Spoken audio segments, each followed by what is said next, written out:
క్రైస్తవుల పర్వదినమైన క్రిస్మస్ పండుగను పురస్కరించుకుని చిత్తూరు పట్టణంలోని గిరింపేట షకీనా ప్రార్థనా మందిరంలో క్రిస్మస్ వేడుకలు ఘనంగా నిర్వహించారు. చిత్తూరు పట్టణంలోని గిరింపేట షకీనా ప్రార్థనా మందిరంలో రెవరెండ్ జాబ్ నేతృత్వంలో కేక్ కట్ చేసి యేసుక్రీస్తు జన్మదిన వేడుకలను ఘనంగా నిర్వహించారు. ఈ సందర్భంగా షకీనా ప్రార్థనా మందిరంలో ప్రత్యేక ప్రార్థనలు నిర్వహించి యేసుక్రీస్తు గొప్పదనాన్ని తెలియజేశారు. ఈ ప్రార్థనా కార్యక్రమంలో క్రైస్తవ సోదర సోదరీమణులు పాల్గొని యేసుక్రీస్తు కృపకు పాత్రులయ్యారు. ఈ క్రిస్మస్ ఆరాధన చేయటానికి దేవుడు ఇచ్చిన కృపను బట్టి నేను దేవుని స్తుతిస్తున్నాం. ఈ దినము ఈ వేలూరు రోడ్లో ఉండే షకీనా సంఘం ద్వారా మరి విశేషంగా మాకిచ్చిన దేవుడిచ్చిన ఆశీర్వాదాన్ని బట్టి మేము దేవుని స్తుతిస్తున్నాం. ఈ దినము ప్రపంచమంతా కూడా యేసుక్రీస్తు యొక్క జన్మదినాన్ని అనుసరించటం చాలా ఆనందకరమైన కార్యం. ఆ విషయాన్ని మనం చీఫ్ మినిస్టర్ చంద్రబాబు గారు కూడా అది ఒక విశేషంగా ఆయన ఆ సెమీ క్రిస్మస్లో ఆయన చెప్పాడు.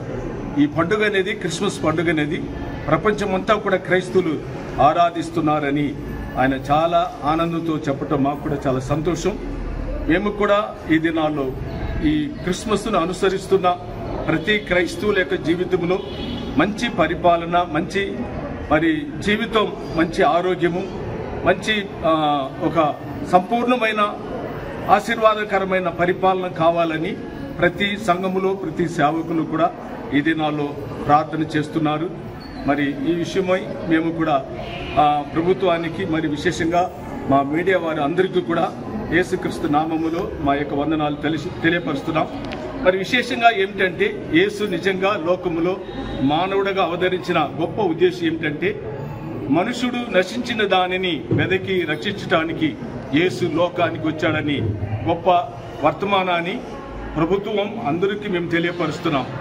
విశేషంగా యేసు నలిగిన వారిని లేవనెత్తడానికి, వ్యాధులు గుడ్డివారిని, కుష్ఠరోగుల్ని మరి బాగు చేయటానికి యేసు 2000 సంవత్సరానికి ముందు భూమిపైన వచ్చి మానవుడిగా అవతరించి ఆయన 33.5 సంవత్సరం జీవించి మరణించి మళ్ళీ 3వ దినం లేచిన నిజమైన దేవుడైన యేసుక్రీస్తు అని మాత్రం మేము చెప్పి మరి ప్రతి వారి కొరకు ఆయన ప్రతి క్రైస్తవ జీవితంలో అందరికీ మరి ఏ మతం కాకుండా అందరినీ ప్రేమించేవారు.